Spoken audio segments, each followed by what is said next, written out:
Most people in California have no idea that one of the most important real estate shifts in decades is happening right now. It is happening quietly. It is happening inside local planning departments, and it is happening in backyards across the state.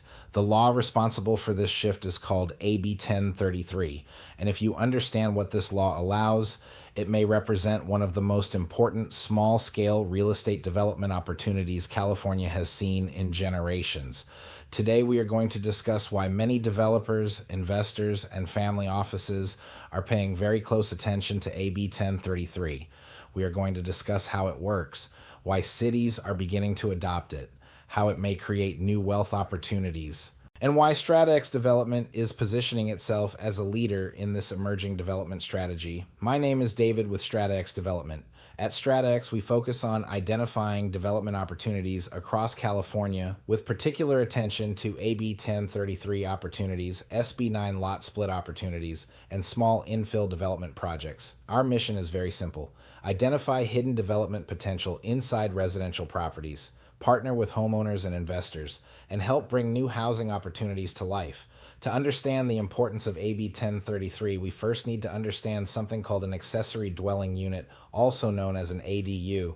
For several years, California has encouraged property owners to build ADUs. An ADU is a smaller home located on the same property as a primary residence. These units are often built in backyards. They may also be converted from garages. Sometimes they are attached to the main house.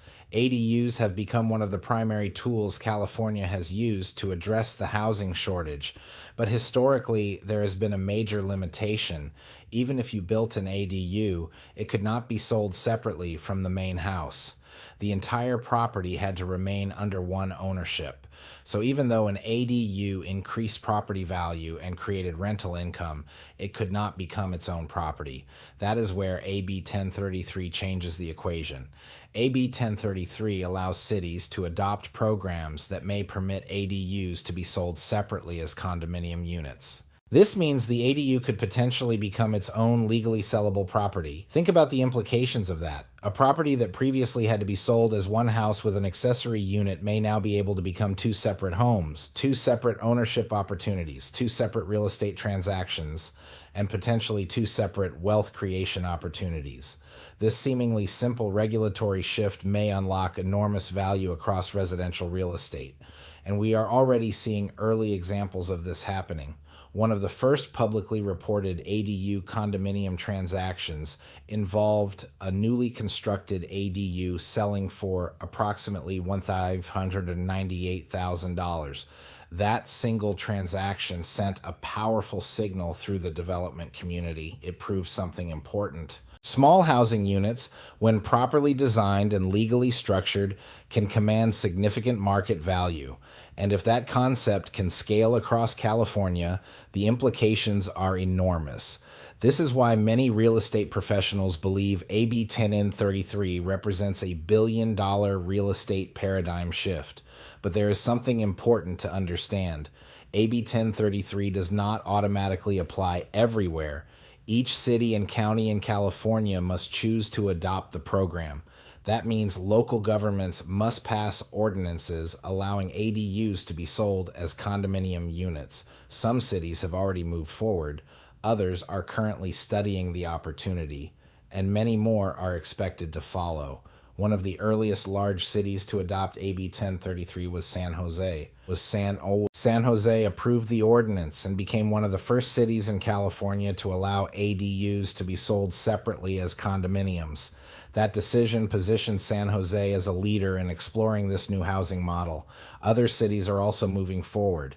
Cities such as Santa Cruz, Santa Monica, San Diego, and Oakland have taken steps toward adopting AB 1033 programs.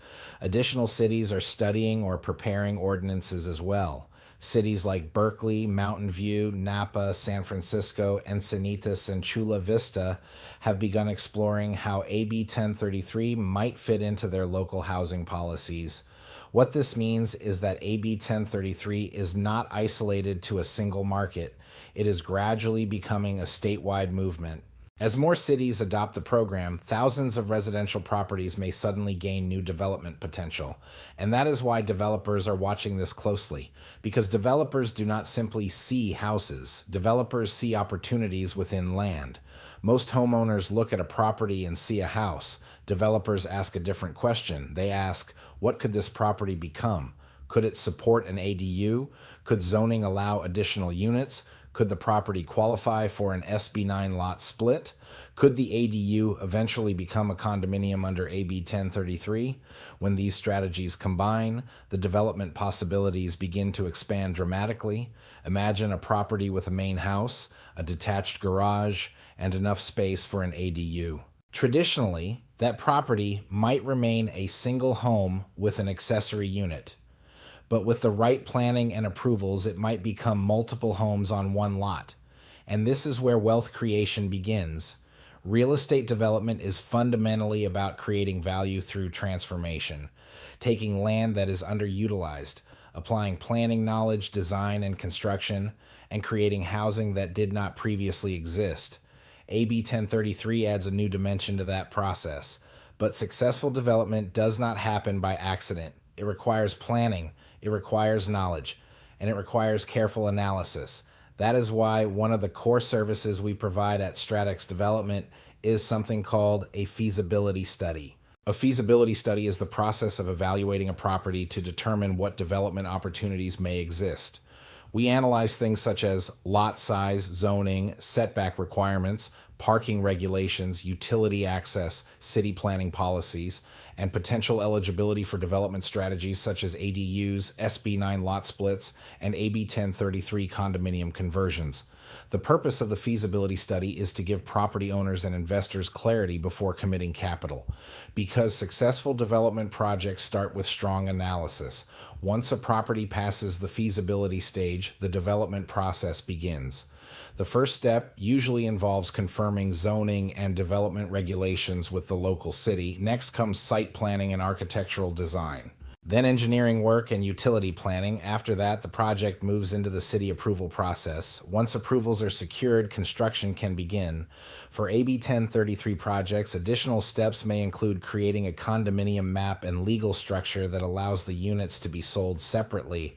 While the process can be complex, the potential outcome can be powerful because the ability to create multiple ownership opportunities from a single property can dramatically change the economics of development. This is why investors are paying attention. This is why homeowners are beginning to explore their options. And this is why StrataX Development is building partnerships across the state. We are working with homeowners who want to understand the potential of their properties. We are working with investors who want to participate in development opportunities, and we are working with professionals across the development industry to bring projects to life. Because real estate development is rarely done alone. It requires collaboration, architects, engineers, planners, contractors, investors, and property owners working together. By building these partnerships, new housing opportunities can be created throughout California. California faces one of the most significant housing shortages in the country. New housing solutions are urgently needed.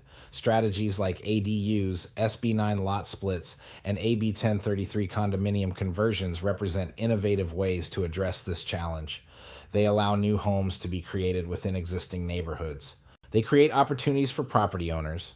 They create opportunities for investors. And they allow cities to increase housing supply without large-scale redevelopment.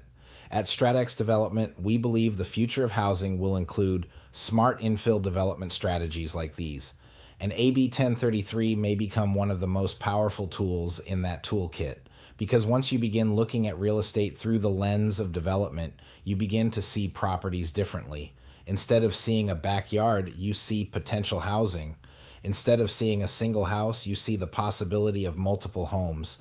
And that shift in perspective is where opportunity begins. AB 1033 may still be in its early stages, but the momentum is building. Cities are studying it. Developers are analyzing it, investors are exploring it, and homeowners are beginning to realize what may be possible. At StrataX Development, we are committed to being leaders in this space, helping property owners explore development opportunities, helping investors participate in meaningful projects, and helping bring new housing to communities across California. If you are interested in learning more about AB 1033 development strategies and the future of housing in California, we invite you to follow along, because the real estate landscape is changing, and those who understand these changes early will be the ones best positioned to participate in the opportunities ahead. Thank you for watching, and we look forward to sharing more insights into the world of real estate development with you soon.